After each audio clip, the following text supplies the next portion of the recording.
Presque de l'info, c'est la revue Presque de Nicolas Canteloup. Et on va retrouver Mathieu Béliard et son invité, le patron de la Poste.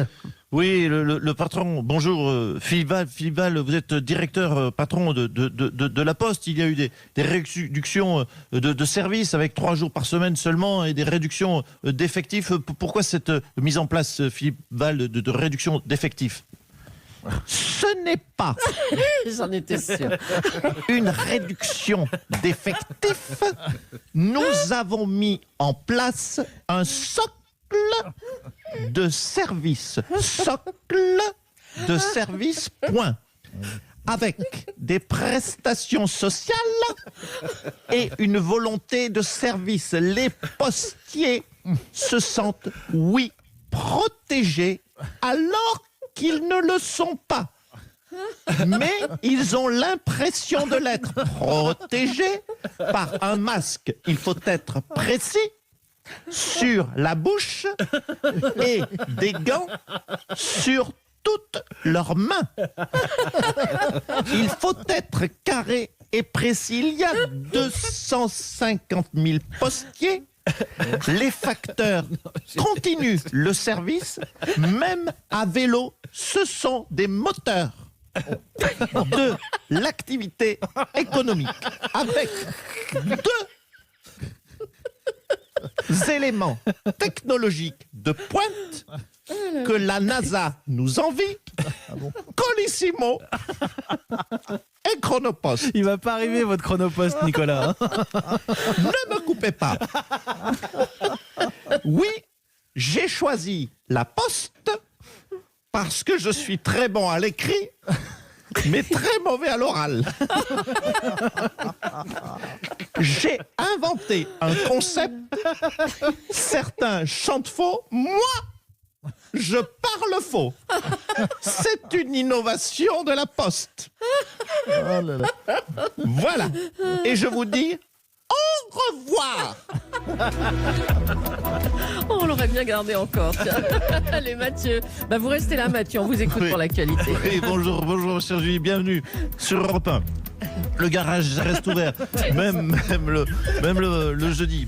L'actualité, bien sûr, c'est ce 227e jour de confinement.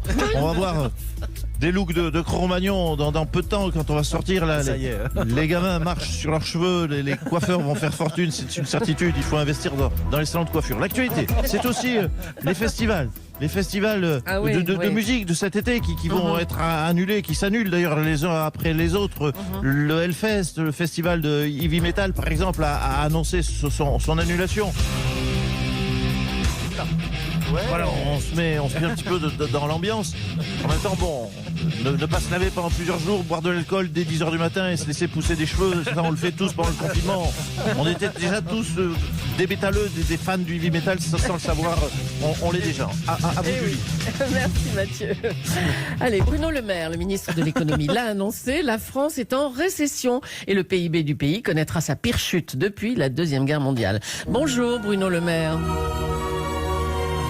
Madame Julie, Oh là là. Monsieur Béliard, oui, les hommes de la rédac, les femmes de la rédac, il faut être honnête avec les Français, avec vos aimables sous-fifres. Là-dessus, sur ce sujet, il n'y a pas de débat. Nous connaîtrons une récession semblable à celle que nous avons connue après la guerre. Cela sera difficile. Des jours sombres nous attendent. À la fin du confinement, les Français auront le pouvoir d'achat d'un éboueur du Bangladesh. Ils ne mangeront qu'une fois par semaine. C'est une réalité qui nous attend. Ils mangeront quoi ? Un navet bouilli, qui sont allés voler dans un champ voisin, sous la pluie, vêtus d'une serpillière, Oui. avant de retourner dormir sous des cailloux pointus, abrités sous un modeste carton Ça va humidifié. peut-être pas, dites donc, ça va peut-être pas être terrible à ce point quand même, monsieur le maire. Cela va être une récession sans précédent. Il faut changer de logiciel. L'ultralibéralisme, le mondialisme, tout ça sera forcément remis en cause. Tout ça va... Attendez, excusez-moi, coup de fil. j'ai un double appel, pardonnez-moi. Allez-y. Oui, allô ? Oui, Bruno, c'est Nicolas Barré à l'appareil. Je t'entendais, c'est une catastrophe.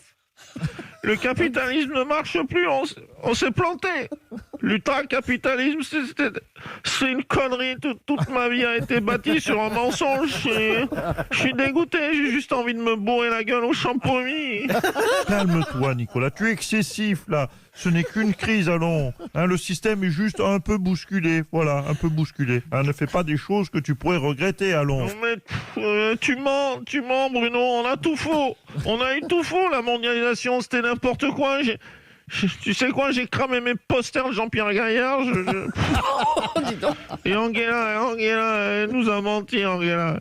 Elle nous a fait rêver, elle nous a guiché avec son libre-échange, avec comme une catin des boulevards. Oula. Je suis dégoûté, j'ai envie de gerber. Toute une vie à fréquenter des financiers en costume marron et au final, ma vie, c'est de la merde. Bon, je te laisse. Je vais faire un joint en roulant les pages saumon du Figaro. Oh là là. Oui, je fume du saumon, moi.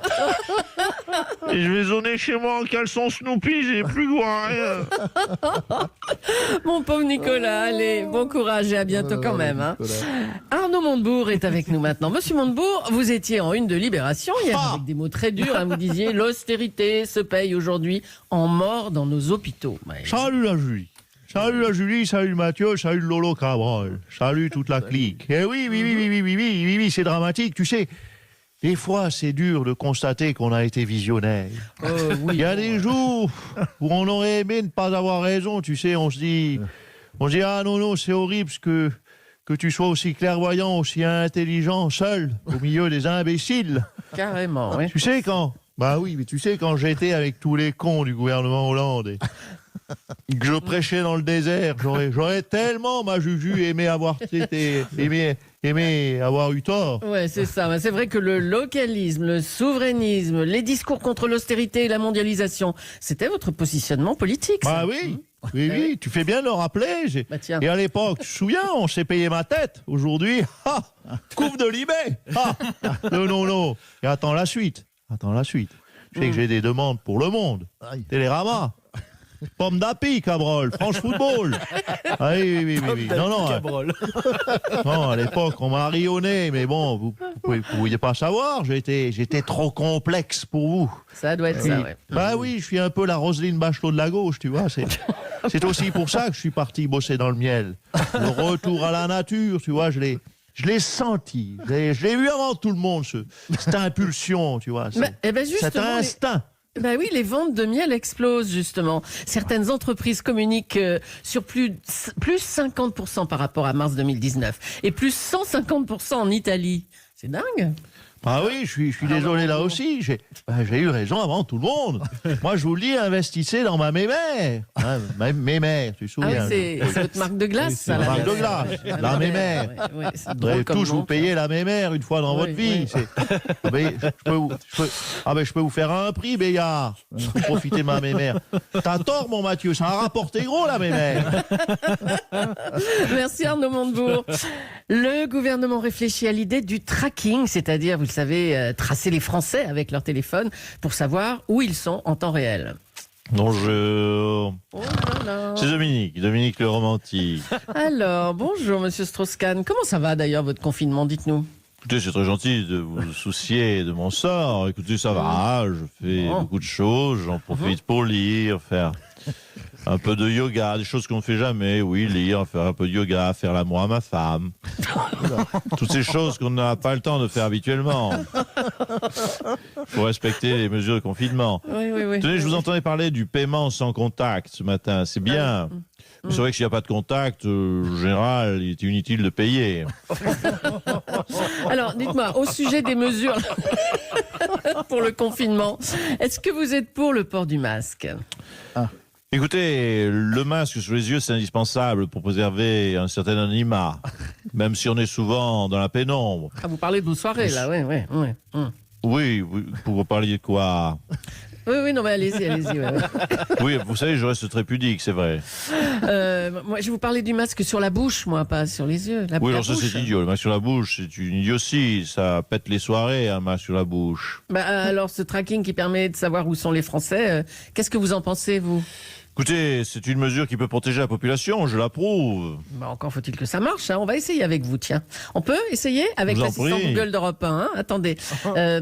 Ok Google, où était Dominique Strauss-Kahn hier soir? Dominique Strauss-Kahn était au salon de massage Les Délices de la Thaïlande. Non mais dis donc, ma Julie, vous auriez pu me demander au moins mon avis. Permettez que je laisse un petit message sur votre antenne. Chérie, ce n'est pas du tout ce que tu crois. C'est ballot, on est arrivé au 22e jour de confinement, je vais exploser mon record de fidélité de 22 jours en fait.